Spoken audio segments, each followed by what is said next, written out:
you can rehearse quite a lot in thinking, training your fingers, controlling what you're doing. Aha, now he is playing, now I should do this, which means thinking. Think about what I'm doing. But you can also act now.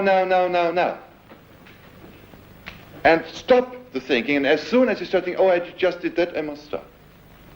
As soon as reflection or thinking starts, what we call thinking. Also noticing as being part of, which means the thinking that I think. Stop. That's all that is asked for. And it needs some time, and it needs a special training of the musicians. Most of the people, again, now I come to the pianist, he said, it's impossible, I think all the time. He said, what you're asking for is absolutely impossible. Well, I said, can't you stop? He said, no, I can't stop thinking. That's ridiculous when I'm not here. Then I think of my next concert, or I'm rehearsing the 10th piano piece in my memory. I'm always thinking. But I said, stop it. He said, how? And this was quite unusual because, I mean, these are the simplest things in life when someone says, I can't sleep. And I say, well, stop thinking. Then you will fall asleep right away. Or decide to sleep. I mean, stop. And you can sleep at any moment. And most of the people can't do that. They haven't even thought about not thinking.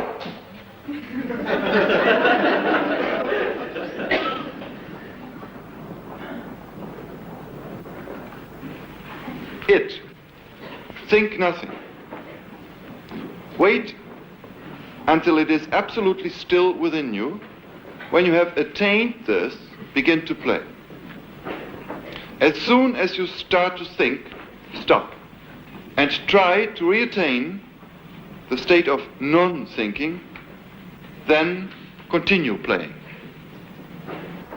Would someone like to say something? Yes.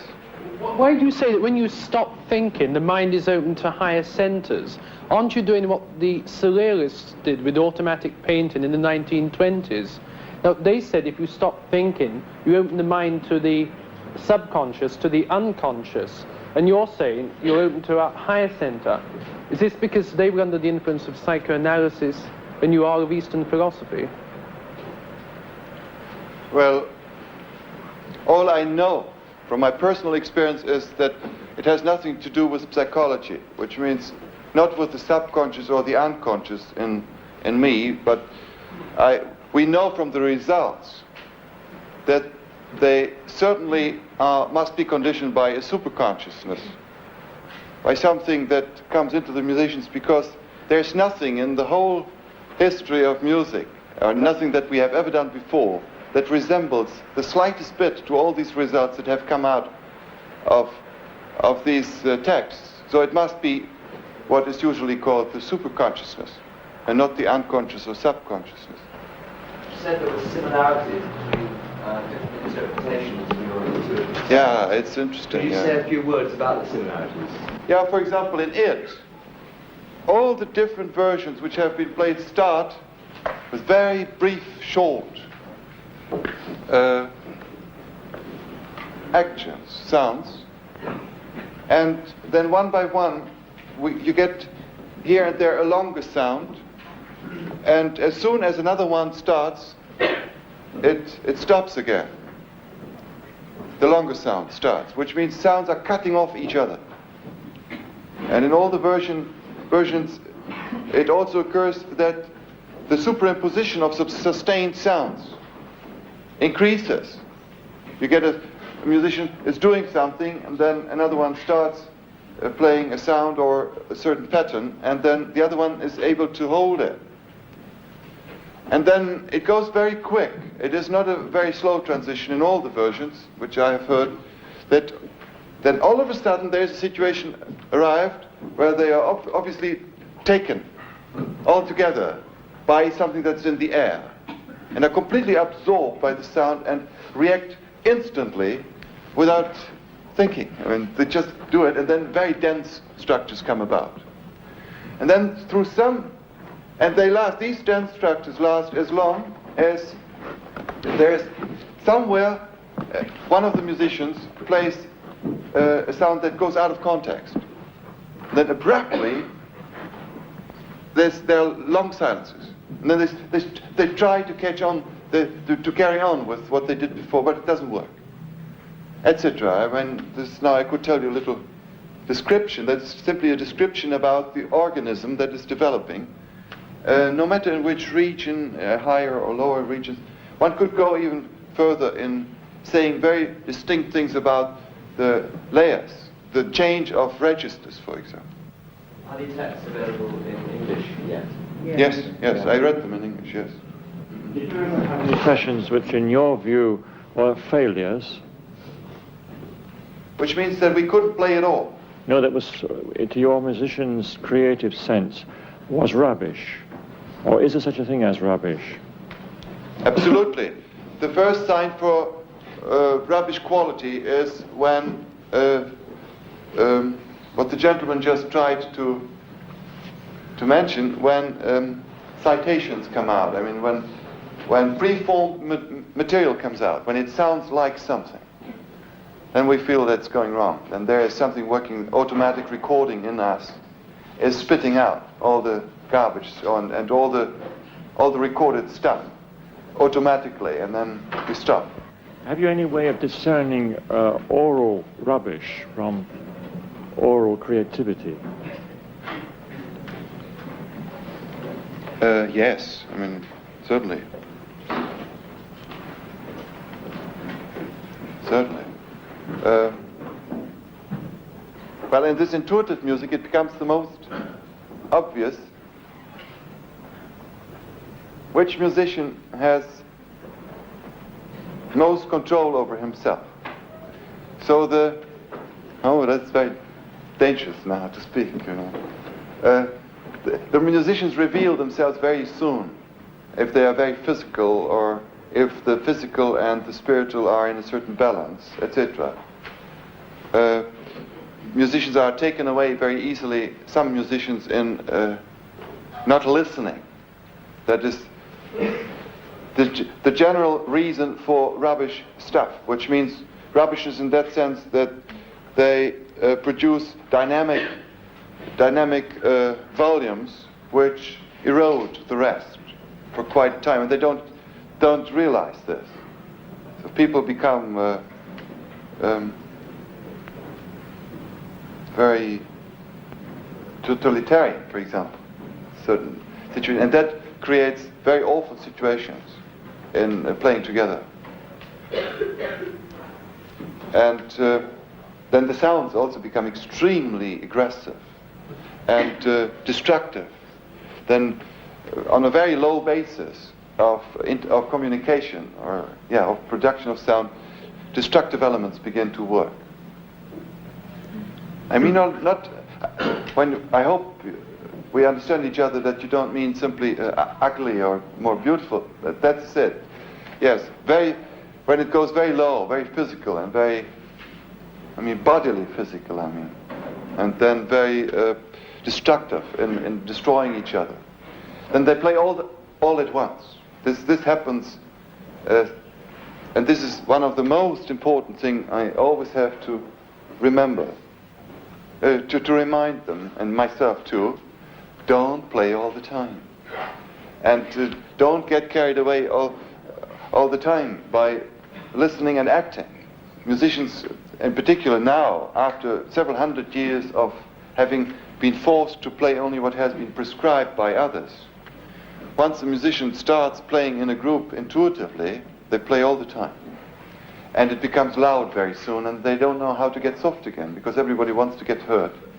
And then, you can get loud easily, but how can you get soft? Because then you think nobody hears me anyway, so I could stop. And these principles of group behavior, group playing on... So what you're saying is that values are emerging from this. Values are coming out from this. Complete new values that we have not learned, that we have only in our group. When a new member is coming into our group, it takes a while until this new member can integrate into the playing. Because of these interactions, there must be a critical number for this group. Right. That's why I always say the mass begins with 7. I mean, the over 7 is certainly very big. But it needs incredible personalities who participate in a group playing where the number is larger than 7, let's say 8 or 9.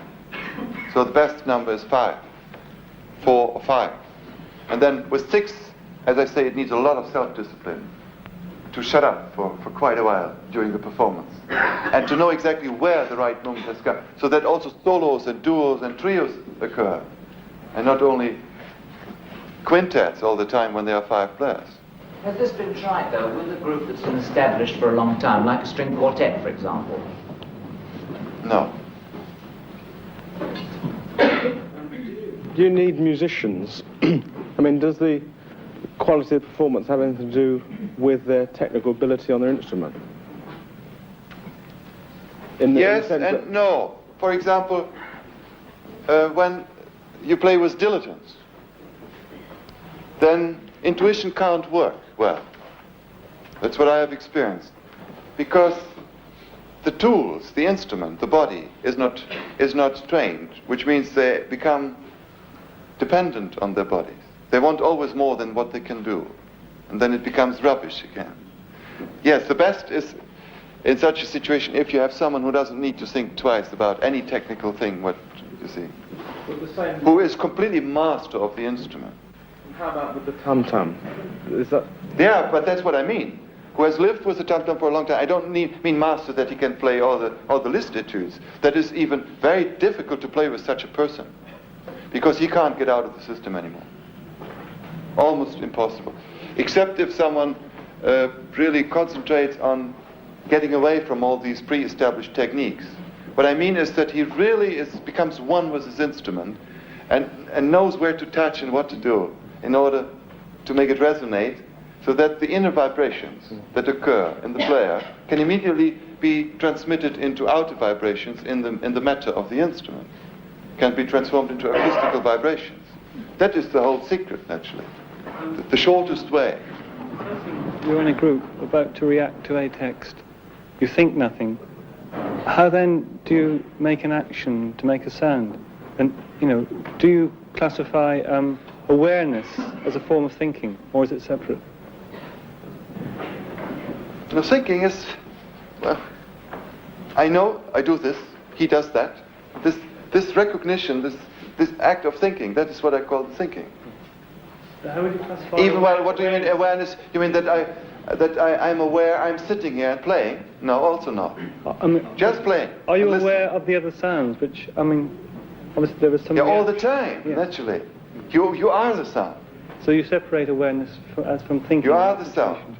Yes, thinking as a mental process, which is pre-planning, remembering, recording, calculating, all these different activities that the mental... yes, I understand that. For example, we can decide, I have pieces where it says, now, think, make a plan. Imagine the next event and then play it exactly according to your imagination. Then you first think a musical event, think it out, and then you play it. But you are reacting to each other, are you? And that's what I mean by awareness. Well, to what is in the air, actually. That's what we are reacting to. Or acting on. There's no reaction. We are acting on the sound that's in the air. In your theatre piece, Oben und Unten, you asked the performers, before they rehearse or play the piece, first to play Kurzwellen, and for the actors to hear it. To hear it. Play. Yeah. To hear it. Why is this? Well, I thought that would be the best training and stimulation. In Kurzwellen, the players have to react to something that is completely unforeseen, that comes out of the radio. They have immediately to respond to this material that comes out of the radio. And in that theater piece, I expect that the musicians also react immediately to the spontaneous verbal material that comes out of the speakers, of the man, the woman, and the child. And I expect also that the man, the woman, and the child say something intuitively that comes out of the sounds that the musicians produce. And in order to train this, the best is if you sit in front of the radio and react to this, and do whatever comes while you are listening to the radio, because there you cannot cheat yourself. Yes. You said that you call your music intuitive because improvisation is always related to a system, Style. or to a pattern. Yeah. What about improvisation as, for instance, that of the Globocar group? Well, he calls it improvisation. I wouldn't recommend to call it. What would you then call it? Intuitive? Yes, I would say so. You think that Globocar would call Well, it except that now we come either, what do you want to talk about, intention or analysis? No, I would like to know exactly where you draw the difference between improvisation and intuitive. What you call improvisation Yes. and what you call Well, in the intuitive music, I try to get away from anything that is musically as established as style. And in music that we improvise, that someone improvises, there is always some element, a basic element, a rhythm, or it has been in history, or harmony, on which you base the improvisation on. So in the Globocar group, for example, though they intend to play out of nothing, have nothing that is written or even no agreements, it is very obvious that the percussion player in this group every once in a while starts playing tabla rhythms which have occurred in Indian music. He has studied tabla once with an Indian percussion player, and it comes out automatically, these stylistic elements. So there is no pre-established style of the whole music, but certain stylistic elements come into the music. And I would try to avoid them, and to draw completely on intuition and try to avoid any stylistic elements. The same is true for Portal, the clarinet player. Whenever they come into rage, as I say, when they are heated up, he starts playing typical free jazz melodies and configurations that he has played for years, being a free jazz player. But there are certain idioms that come from the group that he played with, and in general from the free jazz tradition that he stems from. And then there you are in that style. So they don't intend style, but they have not eliminated these. The pattern or system is part of the definition of improvisation. Well, it has been historically. No, If you it want, should be, it will always be, or it has just been. no, it depends on us. If we call what I do improvisation, then we must say, be careful. The term improvisation now is very broad and it is no longer related to any agreements. If you like to do that, I prefer to use new words in such a case. I say, let's keep it that way. The Baroque music, the Indian music, the Balinese, no, not Balinese. Some of the African music, let's say music from Mozambique, is improvised music. And let's call this improvisation, and that's it. And free jazz. Free jazz, because the word jazz indicates they want a certain style. They want something that is limited what they are doing. What I heard on your tape was Western classical music. Pardon? What I heard on your tape was Western classical music. Aha. Western classical music. Yes. I could tell that it wasn't played by people with... I could tell that their previous discipline was in classical music. So Well, what do you mean by classical? Then I'm completely thrown off, because for me classical music is something that has been composed. It has certain characteristics of rhythm, of harmony, of melody, of form, and I don't find any in this of our classical music. I could tell by the gestures that they were sophisticated, socially sophisticated, the people who come out of this particular culture that we are sitting in now, as opposed to Eskimos. Yeah, well, yeah, that is obviously the case.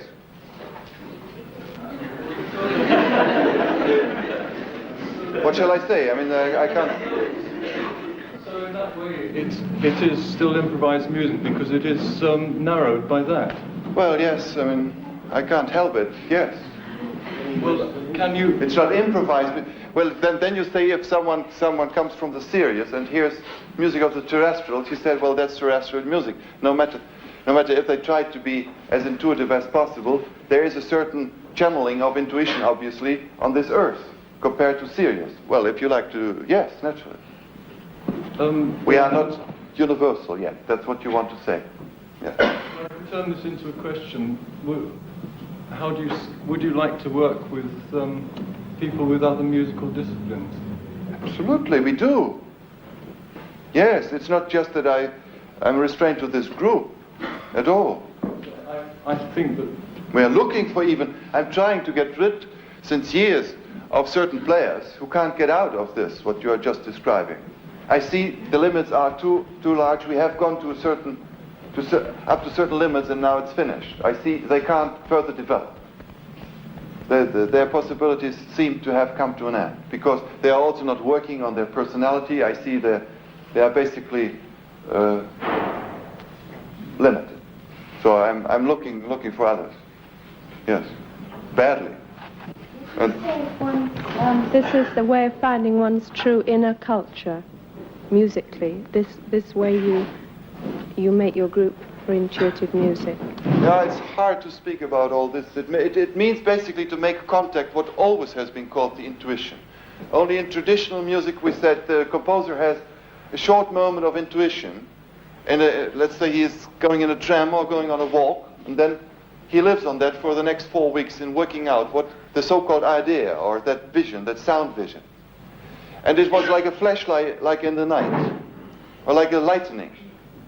And all I'm saying now is I try to find a technique for myself as a composer and interpreter and for other musicians who work with me to extend these moments of the lightning, of the intuitive moment, consciously. To find a technique that when I want to start working, that it starts. And that I'm not a complete victim and have to wait until it comes, as we say. And it mostly came in the wrong moments, when I had no time or someone wants to talk to me, etc. But that I find a technique when the intuition can be started and stopped, and that these moments of intuitive working must last longer, and as long as I want. But then I have to find a complete new technique of making music. I can't sit at the paper with a pencil and sharpen the pencil and have a rubber and write down what's coming in intuition, because intuition has a very particular kind of speed, which is by no means congruent with the speed of writing. And there is the crux. We have learned now for 600, 700, 800 years to transform into the visual what we musically perceive intuitively, work it out into systems that we have agreed upon. Most of it is mechanical work, 99%. As I say, in all my works, there were very short moments that determined a whole section of several minutes, as it turned out to be later. Then I started working like a mechanic for weeks, and drawing it all out and calculating then the details, etc. But I knew what I wanted from the first moment on. So this is boring work, actually. And as everybody says, genius is 95% Fleiß. What is Fleiß? What? Diligence. And 5% ingenuity. Well, this should come to an end, this concept, I would say. It has been always like this. That's because of that incredible process that we got caught by it since Mr. Gutenberg, if you like, and then even before, since the monks who started writing down. It was necessary as a transition to fix it on paper and then give it to someone else as a kind of musical mail and send it to England. And there were people who could read it and transform it into sounds again. And this must stop. You see, now we don't need that mail anymore. I can fly with the airplane and go there myself, or send a tape and play it on tape, etc. So we must find complete different processes in order to find that time of intuition. and work in the time of intuition so that it can last, rather than I cut it always and have to chop and say, wait a minute, I have to write it down. And then it's gone anyway. This wait a minute has frustrated most of the artists, in the field of music at least, who were composers. And so far, I would say, more and more the traditional composer, as a writer of notes, it has come to an end. What happens if you play this piece it, and you repeat it next week? What happens? Will you play exactly, will you not surely you remember? You must somehow... No, I don't want that anything But would you not play repeats. a similar... Pardon? I would have thought that having once played it in a certain way, you were bound to remember certain things and play it similarly. No. You think it would be completely different? No. Once you try to live, to follow intuition, you even try to abandon the repetitive effects, the mechanism of production. So it would be quite different. Yes, if you... certainly. Yes. You mentioned the notion of writing something down and then getting a musical idea, writing it down, sending a piece of writing to someone else who will then play it and produce music again. Well, in your intuitive music, is there a possibility, in your opinion, of recreating the intuition of the listener? And when you get intuition from the music, it's recorded, and then for someone who listens to this recording, transmit the sort of intuitive, meditative state. I mean, to have feedback with the listener. The listener, yes, and in fact connects with the sort of intuitive, meditative... Absolutely. I mean, if there are people in the hall who emit bad waves, nothing works. And the stronger they are, the worse it goes.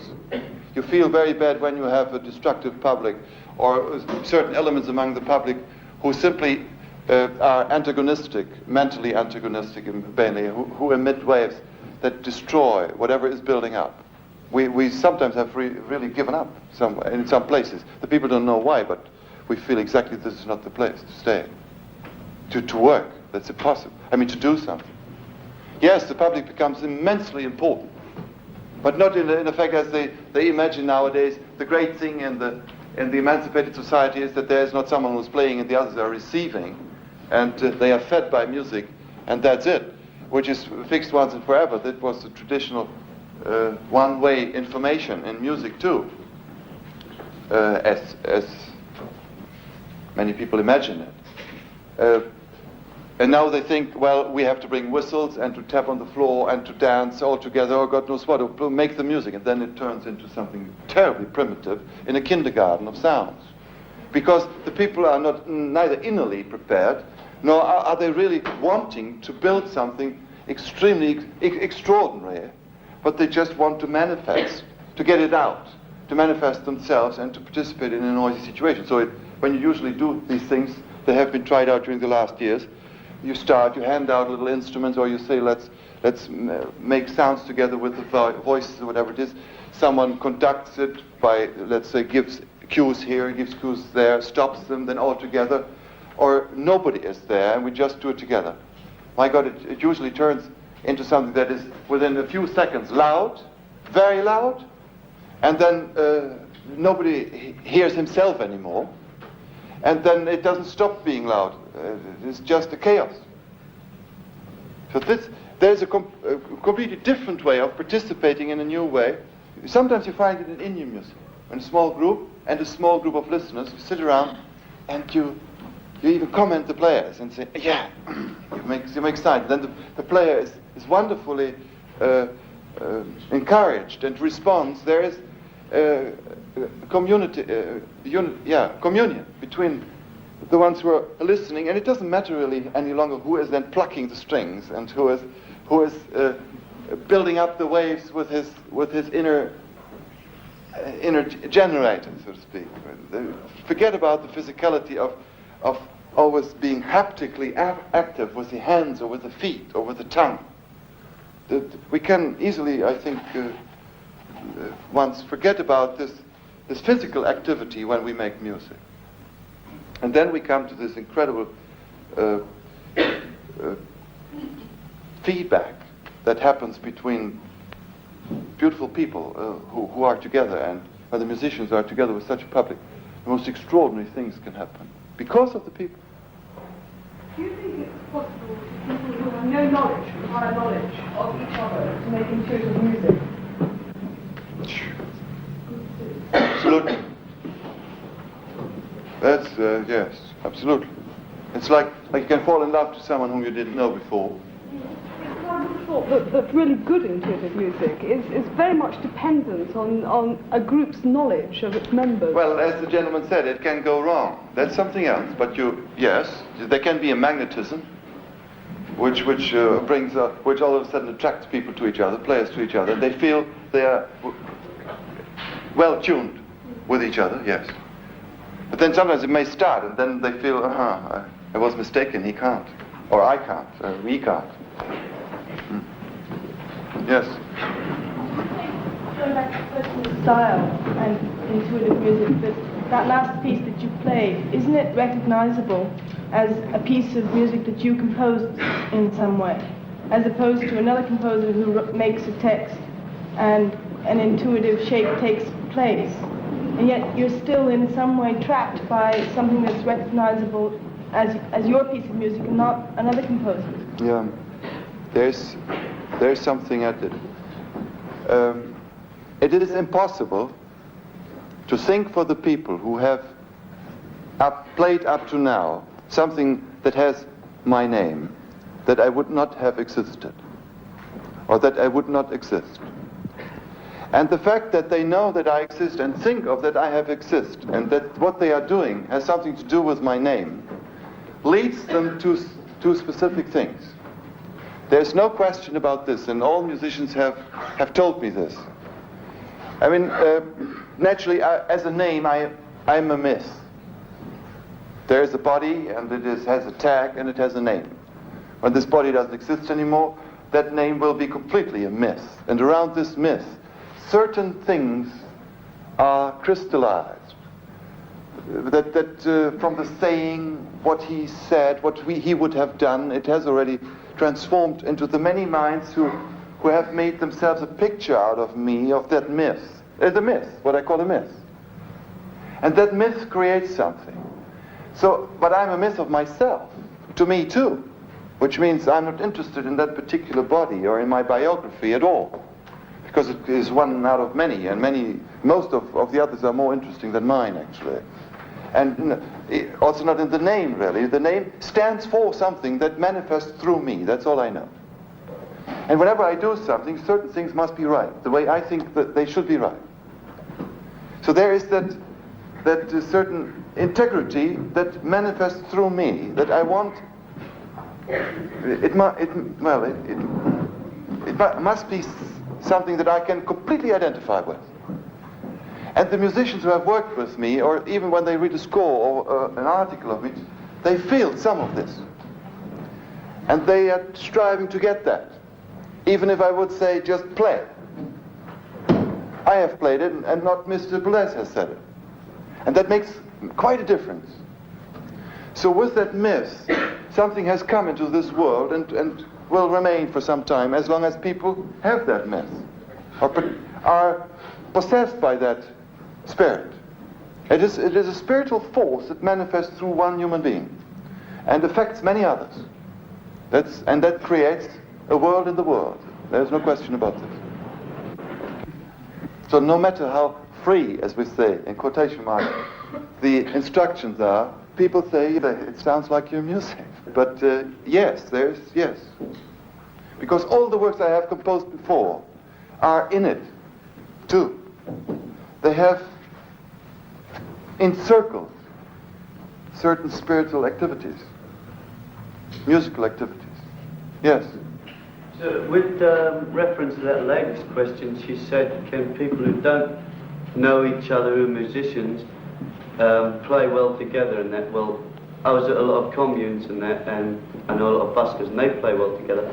But with reference to that guy over there who said that your music sounded like classical Indian music, and you said that not like classical, you said classical European music was music that was composed. Mm-hmm. Well, obviously you put them tapes together yourself, so you composed them. So don't you think that either now or in time to come that your music will be classed as classical music? Well, the last sentence I haven't understood. Do you think that your music now will be classed, or in time be classed as classical music? In task, what is that? No. Will in time, and then the verb. What is that classed? Aha! Oh, I see. Will be classed as classical music.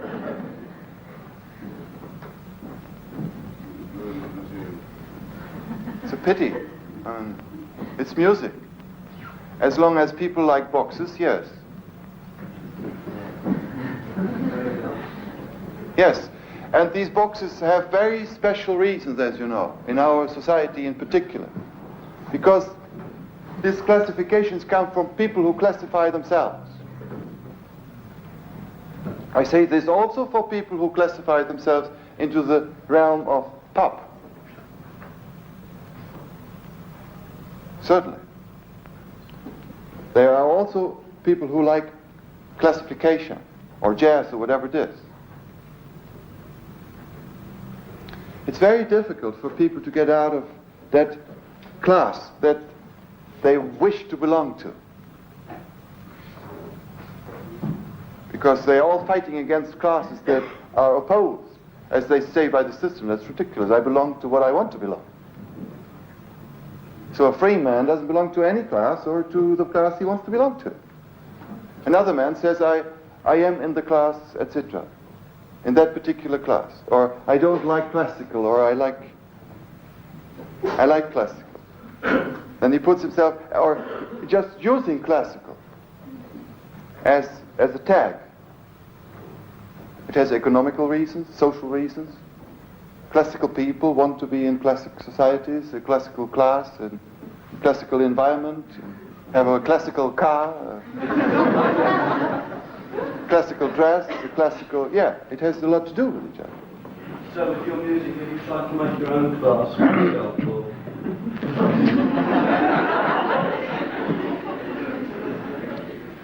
No, I'm very pleased that the music, for example, as it is distributed on records, where I become fairly anonymous, just a name, goes through all the regions of taste and all the classes. So obviously, I have been very lucky in some way, be that my records are bought by pop fans and by people who like the classical music and people who like modern music and people who like oriental music, etc. It goes through all the different, that's what the record companies tell me too. They say it's very amazing. I mean, we can't understand why. It seems that more and more the music that I have produced goes out of the realms of classification, or out of these boxes. We will see, I don't know. Perhaps you are right, after 50 years, they say he's a classical composer. Can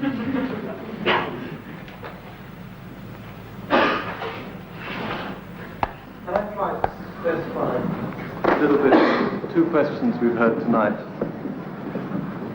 with special reference to piece S we've also heard. When we say we don't think, therefore the motivation for the sound is purely intuitive,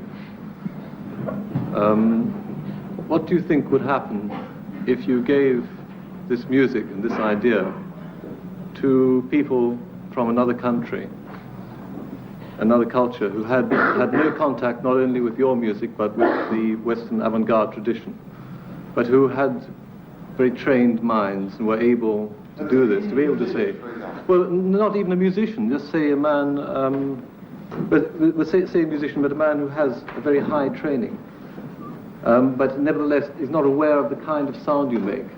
And what do you think is going to happen in this situation? Have you ever tried it? Have you ever?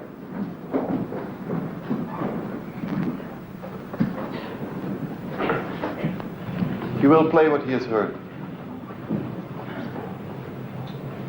Which means it needs a very specific point in a tradition where musicians are able to step out of their whole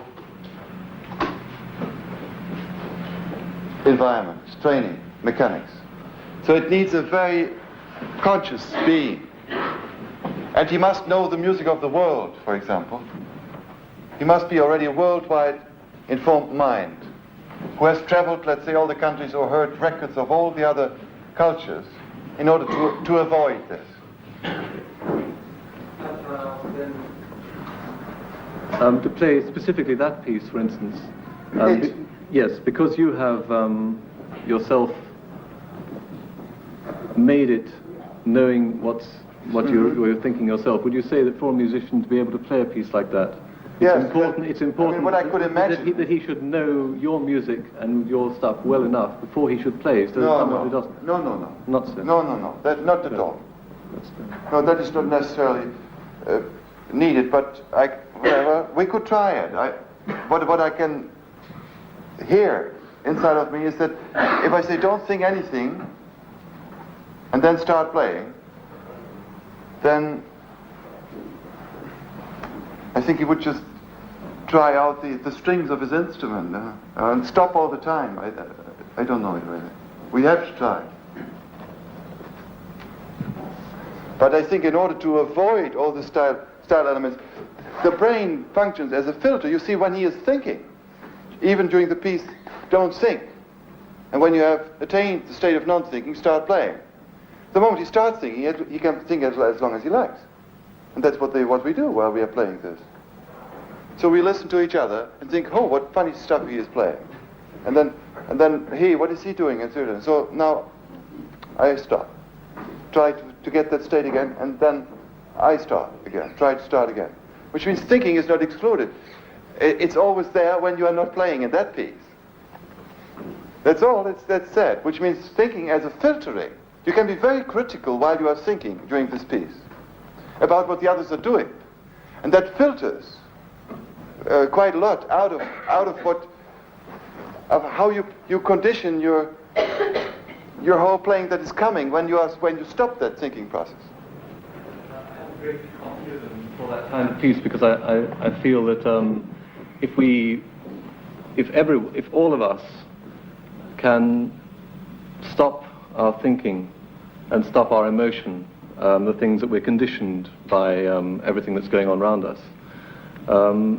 and just achieve a complete quiet in ourselves, that in fact what will come and what is there is the same with everyone, and the problem is to remove the conditions of the, the television and the newspapers and the advertisements and all that, so that if you took a piece like S to its end,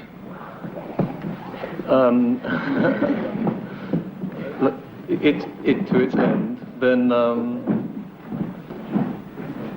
perhaps one could say that the piece like that should sound the same, no matter who is playing it, if the person has the right mind, no matter where it's heard. Yes. And so I wonder if, because the performance that we heard is recognizably, the Stockhausen musicians, whether or not you feel that you haven't completely performed that work as it's written. I mean, I like the performance very much, as a performance of a Stockhausen piece, but I think it's a very special piece amongst those pieces, where the possibility is that the sound should not be recognizable of anything, because it should be the same wherever it's played, anywhere, with any musician, no matter what his culture, no matter what his background. Well, give us a chance. You see, it's just 4 years in the history of music that something like this has ever occurred or has ever been considered. Well, I understand that very well. But I was wondering if you thought of that as a possibility. And none of the musicians that have participated in this sort of music has drastically changed his life yet. That is the pity. I mean, really drastically changed his life. They are all continuing as they lived and worked before, to a great deal. They have changed a little, all of them, more or less, according to the personalities. Some of them more, some of them less. They have all changed to a certain degree. Now, give it time. Give it a long time. Not just to that generation, but what's coming. Yes, I have great confidence in what's coming out of it, yes. These are germs.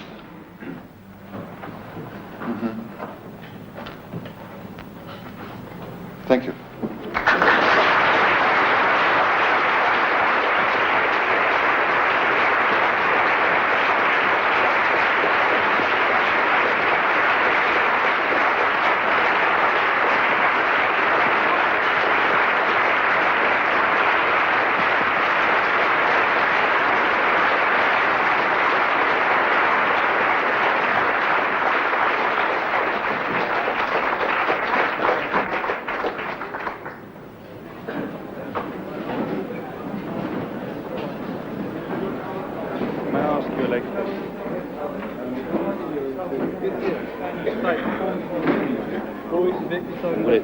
Modern dance. Because dance depends on music still. Same. You can try the same in dance. And you relate the dances directly to the intuitive process of the musician. I think so. Yes, I think so. Without any trouble. No, you will have all the trouble to get the mechanical movements out of the body which you have learned, so that it doesn't always look like a certain style. That is the problem. You have learned now a lot of things, and now it must be possible that the instantaneous action within the body can happen without that you immediately fall into a pattern of movement which you have learned before. It needs a process of freeing the dancers now from pre-established patterns. And one must be very dangerous, that's the same what this man said, that it doesn't become a new kind of expressionistic emotional dance, where you try to express the psychological processes that are going on within you. But most dances come with recorded music.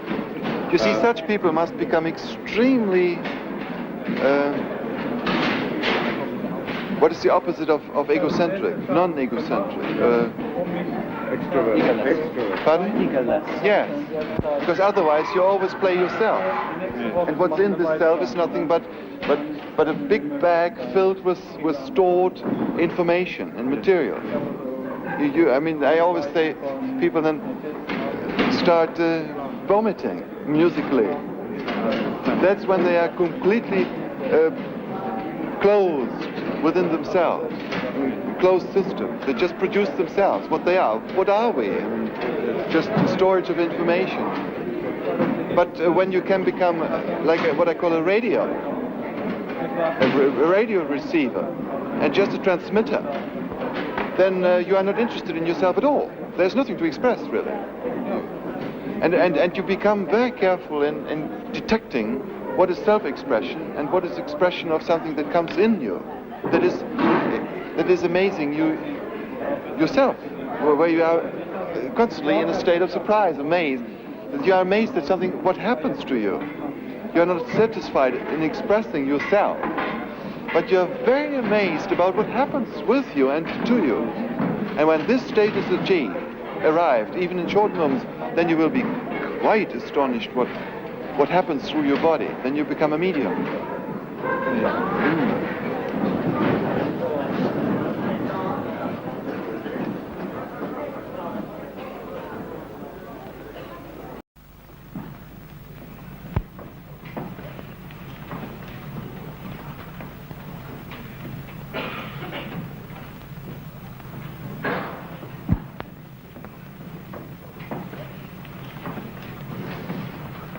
I would like to speak about intuitive music.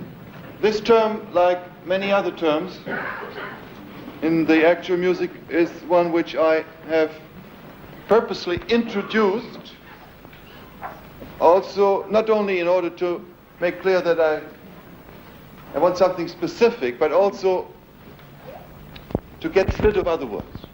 For example, music which is played freely, without any score, is nowadays sometimes used, called free improvisation, like in free jazz, let's say. Though there are certain rules, as the word says, it should be jazz. Otherwise they would just call free music. But they say free jazz, so they have certain rules to produce something that somehow is still what people call jazz. Then there is improvisation in folklore music, in India, for example, though there's very little, really very little actual freedom.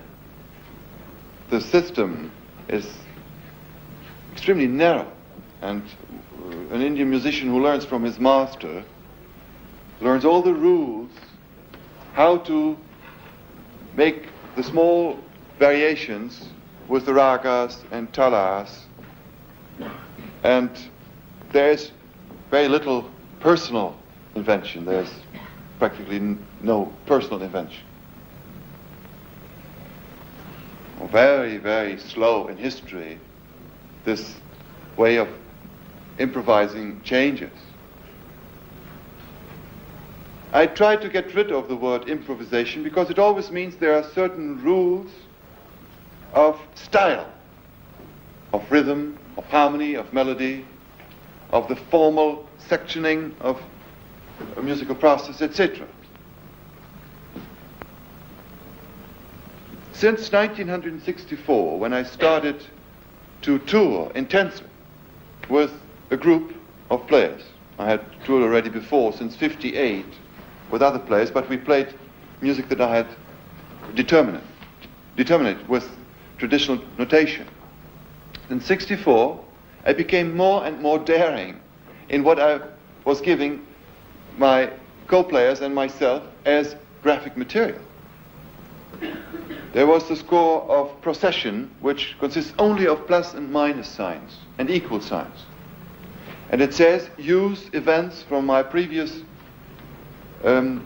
works, compositions. The pianist drawing on the 11 piano pieces, the tam-tam player drawing on microphony 1, events of microphony 1, the viola player drawing on Song of the Youth and Momenta, and the electronium player drawing on solo, also on Song of the Youth, and I think also of Momenta. Which means they use events from my previous works as material, as raw material, and then transform it according to transformation signs. And in the score of Procession, all I have composed are transformation signs, what to do with events that they use from my older music. A plus sign means play an event that is higher or longer or louder than the event which you have just played before or which another player has played before. A minus sign means play an event which is lower or softer or shorter, or which has fewer limbs. I forgot to say, which has more limbs. Limbs, I mean rhythmic attacks, sections. Let's say you have a certain duration in time. If it has just one limb, then I don't segment it. Segments, that's the word. When I do ta-ta, finished, then I have 2 segments, or limbs we say in German, Glieder, like a body which has limbs, or 3, or 4, or 5, etc. So when the number of limbs increases, that's with a plus sign. With a minus sign, it decreases. These 4 categories are always considered from one musical event to the next. Higher, or longer, or louder, or more segments. Minus sign, lower, or softer, or fewer segments, or shorter. Equal sign, play the same as what you have heard before or played before yourself. That's all.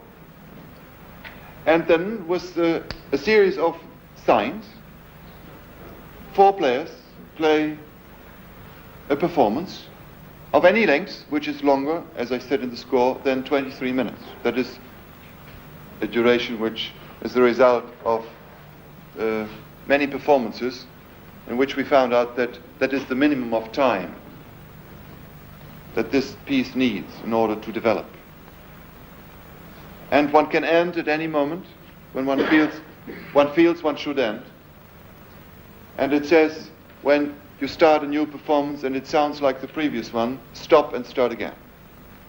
And when an end has come and it sounds like a previous ending, continue and try to find an ending that has not occurred before.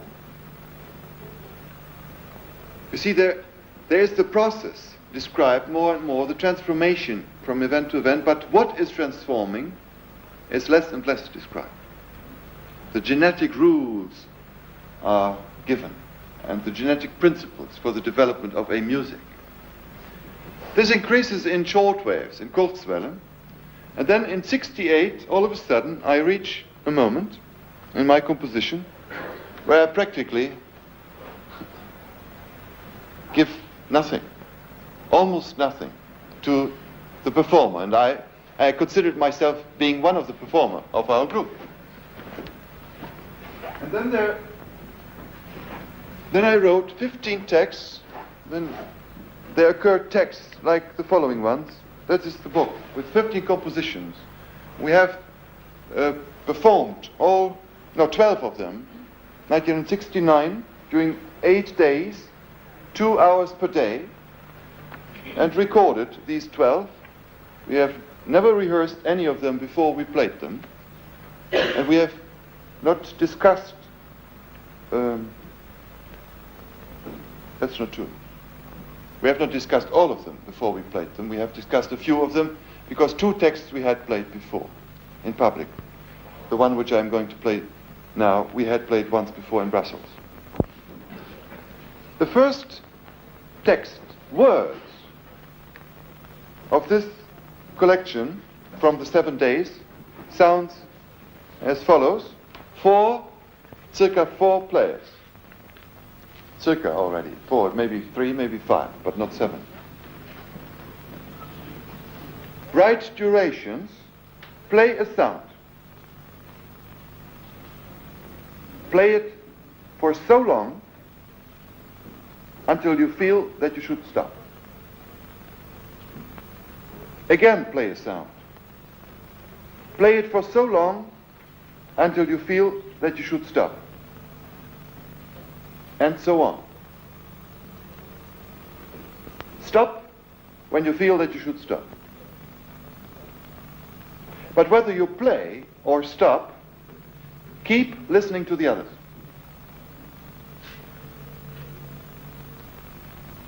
At best, play when people are listening. Do not rehearse. That's what we used, and then came out a performance of, I don't remember exactly, I would say half an hour. And you will hear it the beginning of next year on a record, this recording. The next text says, it has a little drawing, a curve that goes out of the paper and comes back. And it says, unlimited. This text has been used for a performance with 9 players. It says 4 ensembles, and we played for a whole night in Saint-Paul-de-Vence, in south of France. We started in a court with the public. It was a music festival. We started playing before the people came, and then after about 2.5 hours, the musicians left one by one into the forests and playing, sometimes came back into the court and disappeared again, and it all ended about at 3 o'clock in the morning. The text is unlimited. Play a sound with the certainty that you have an infinite amount of time and space. I have written later then comments on these texts. I said, imagine someone would have the certainty that he has an infinite amount of time and space.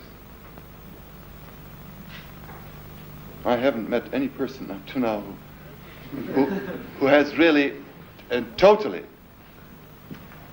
achieved that state. But I mean, one can approach it.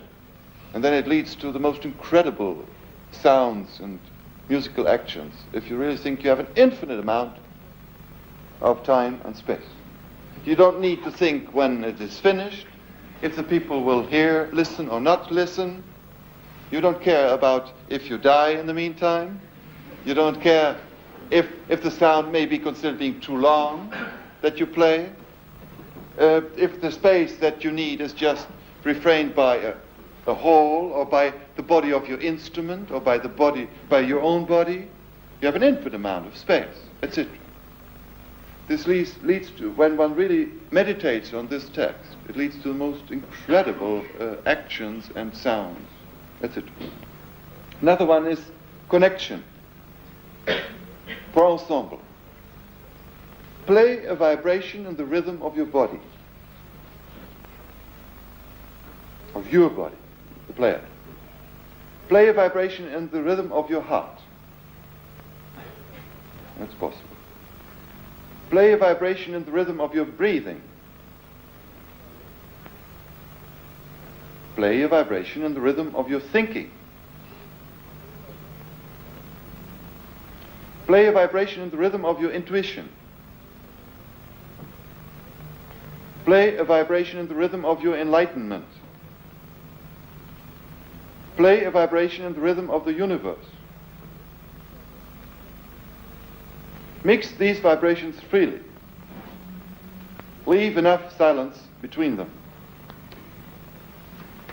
Now, you can imagine what kind of reaction I got from these texts. Not only from my co-players who thought I had flipped out completely.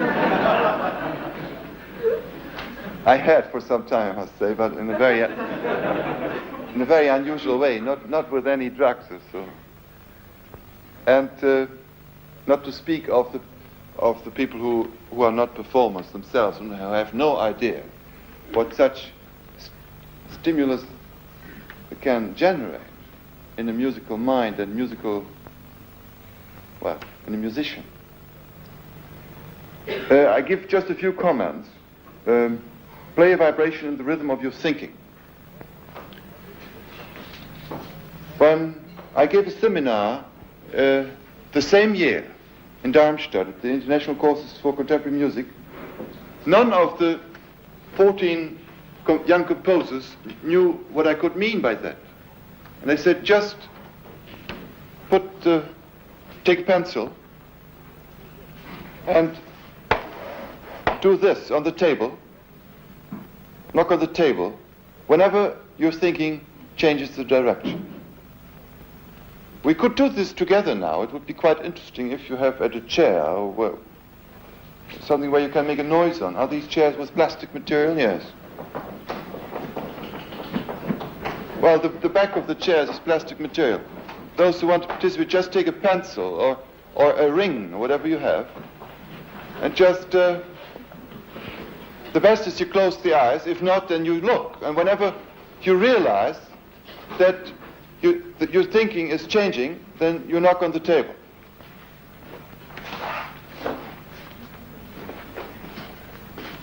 So we can start now.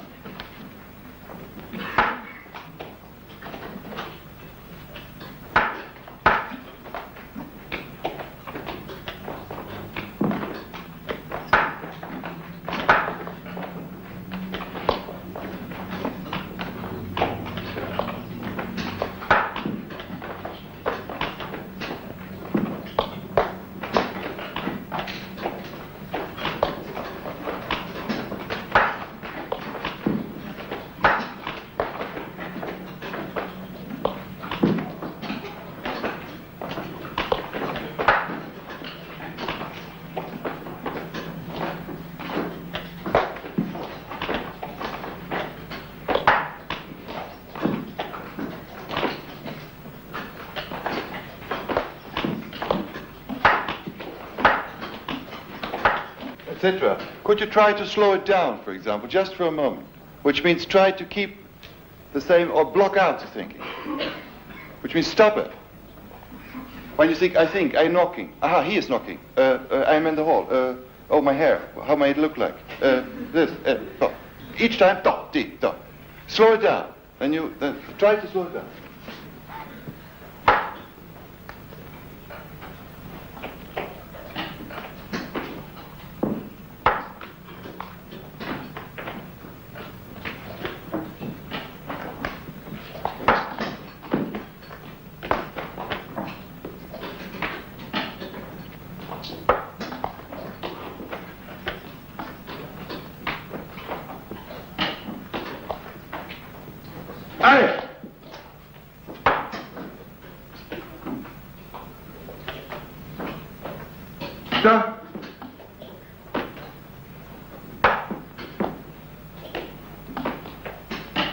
Etc. So what I mean is when this is done with musicians, then you will see that every action has a reaction. In particular, sound action has reactions, and you get groups of attacks, of changes, which are very dense as soon as someone does something quite attractive, where he breaks into someone who is trying to keep the same thought going. The rhythm of the thinking.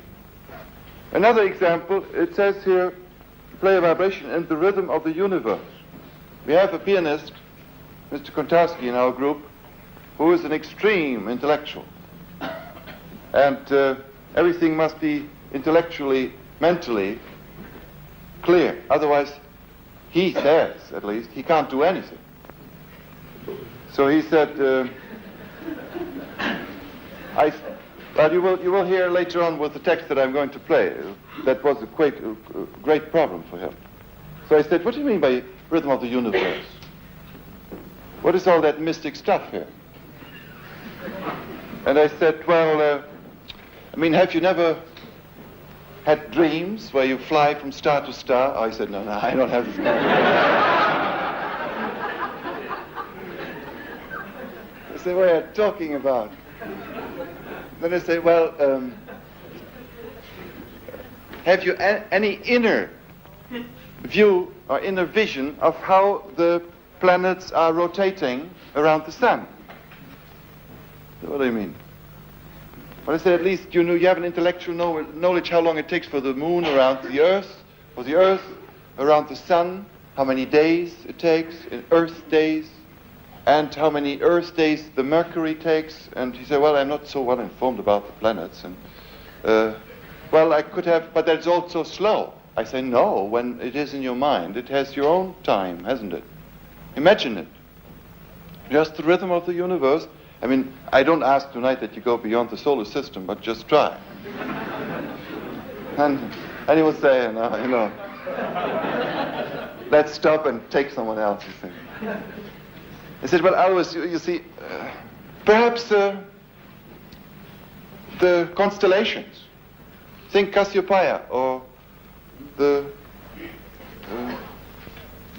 all the other constellations of the stars. He said, oh, you mean Webern? I said, yes. He said, well, okay, let's start. Well, the fact that some of you laugh shows that you mean what Webern is. Webern is a man who is an extreme constructivist in music who works with intervals. For example, Stravinsky also has one drawn a graph in order to make clear to other people what he is in music. And then, for example, Webern you can describe like this. You see, intervals. Or doing this as an interval, and then this. And then perhaps, if it's symmetry, he does this, etc. So these lines, naturally, are just a help at the moment. He doesn't play glissandos all the time. So what it really is, it's points, which have a very, very particular constellations.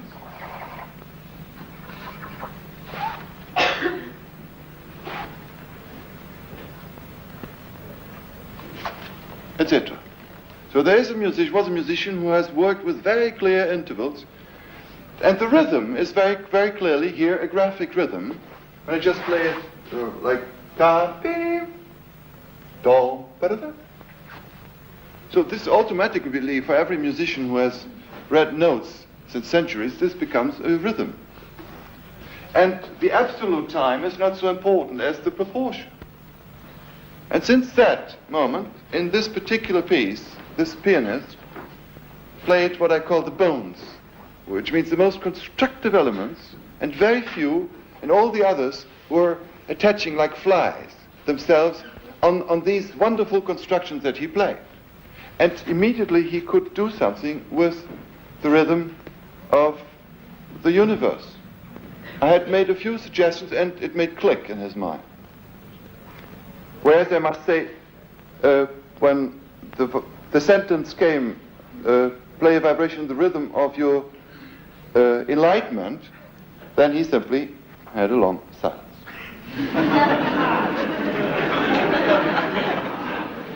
Well, because he was very honest with himself. I mean, he said, I don't know what to do with that indication. When that indication comes, I just stop and start again when the next one comes. It's fine. It's wonderful. So now I come to the text.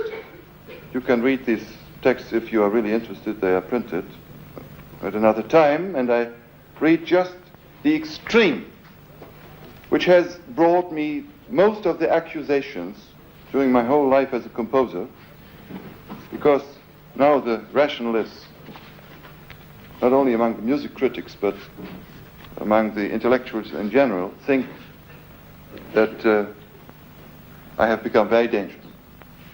And it says, for ensemble, it is the title, think nothing.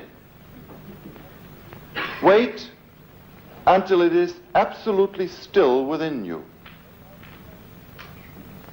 When you have attained this, begin to play. As soon as you start to think, stop. And try to reattain the state of non-thinking. Then continue playing. That's all. When we first played this text with our group, in the meantime it has been played by many different other groups, and I'm beginning now to compare different performances that are made with the same text. And it's very interesting to hear and to study that different performances of different groups even have very similar characteristics. And what are the similar characteristics? That is interesting to study. So when we played this for the first time at the music festival in Brussels, we purposely had not played it before. And too strange to believe, we played. So afterwards, there remains only one question. Either all 5 players, me included, were liars, or were cheating themselves, or something was going on that worked. And since then, we have never had any trouble. And there comes then that question from intellectuals, well, they fool themselves. What are they doing? They are idiots. So for someone who has, at one point or another in his life, gone deeper into his whole person and the construction of his personality, what the brain is, what the mind is, who is saying when I say I am thinking? Who is saying this? Etc. Then this person who says I am thinking can easily say I am decided not to think now. So one is not identifying with the brain, but the brain activity, the thinking activity, is something that is subordinated under a higher, how do you call this? A higher, pardon? Yes, a higher self, which uses the brain as a computer, that's all. So acting or listening or doing something without thinking is the state of pure intuitive activity, intuitive action. And not necessarily using the brain as a control. You can rehearse quite a lot in thinking, training your fingers, controlling what you're doing. Aha, now he is playing, now I should do this, which means thinking. Think about what I'm doing. But you can also act now. And stop the thinking, and as soon as you start thinking, oh, I just did that, I must stop. As soon as reflection or thinking starts, what we call thinking. Also noticing as being part of, which means the thinking that I think. Stop. That's all that is asked for. And it needs some time, and it needs a special training of the musicians. Most of the people, again, now I come to the pianist, he said, it's impossible, I think all the time. He said, what you're asking for is absolutely impossible. Well, I said, can't you stop? He said, no, I can't stop thinking. That's ridiculous. When I'm not here, then I think of my next concert, or I'm rehearsing the 10th piano piece in my memory. I'm always thinking. But I said, stop it. He said, how? And this was quite unusual because, these are the simplest things in life. When someone says, I can't sleep, then I say, well, stop thinking. Then you will fall asleep right away. Or decide to sleep. Stop. And you can sleep at any moment. And most of the people can't do that. They haven't even thought about not thinking.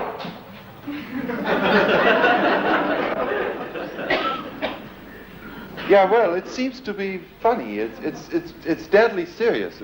And the musicians do these things now quite regularly. At least they think about the possibility. What this might mean for them and how they could rehearse it. So for musicianship and for musical rehearsal, something else is required than the musical talent, than the technique that they have learned, the ability to read notes. There are certain abilities required now in order to play this sort of music that I call now intuitive music, which the traditional musician has never learned, has even never thought about it. Whereas we know that the most profound moments in musical interpretation and composition are those which are not relative, which are not relativated to something else, which are not the result of mental processes, which are not simply deductible to what we know, what has happened before historically, etc. So we have performed, I don't know if some of you were there, here in London with the BBC Orchestra, in January 70. Was quite unusual for the BBC Orchestra how we did it, how we rehearsed. It was total different situation for 4 days. This orchestra was quite amazed about the whole method of rehearsing. We have performed this text. Just a moment. Where is it? Set sail for the sun. Set sail for the sun. Play a tone for so long until you hear its individual vibrations. Play a tone for so long until you hear its individual vibrations. Hold the tone and listen to the tones of the others. To all of them together, not to individual ones. There's that total tone now. And slowly move your tone until you arrive at complete harmony. Now that's not only pitches, that's rhythm, that's dynamics, that's timbre. Harmony means unifying. Consonance. And the whole sound turns to gold, to pure, gently shimmering fire. Well, there an intuitive imagination is required, and like all the texts, there it transcends the mental until the whole sound turns to gold, to pure, gently shimmering fire. I haven't tried to explain this to the orchestra. I have just said, well, if you have never done meditation, where, let's say, the gold light is a very particular experience in a certain state, that total golden light, the sunlight. Well, but not the violet sunlight or the reddish sunlight. I mean now the gold, that golden color. If you don't know about it, just do whatever comes. And they did. And the ending was quite similar to several endings that we had with small groups. It was an interesting experience. Well, all the texts will be published on record. No, not published. How do you say? Distributed on records, on 7 records. It was exactly for 7 records. That was not intended. It's for 7 hours of music. Some 15 minutes long, some 48 minutes long, 43, 32, etc. But the 12 texts together make 7 records. They were all recorded in this 1 week in Darmstadt in '69 without any corrections, and I think it's incredible what came out of it. Now I play the recording, one of these recordings, which was played with our group. When I say our group, then it is again Kontarski, it was Fritsch, it was Geelhaar and Allings at the tam-tam, and Boyer electronium, and myself playing several instruments, small instruments, and filters and potentiometers. Perhaps I read, before you hear it, once more the text. It says, think nothing. Wait until it is absolutely still within you. When you have attained this, begin to play.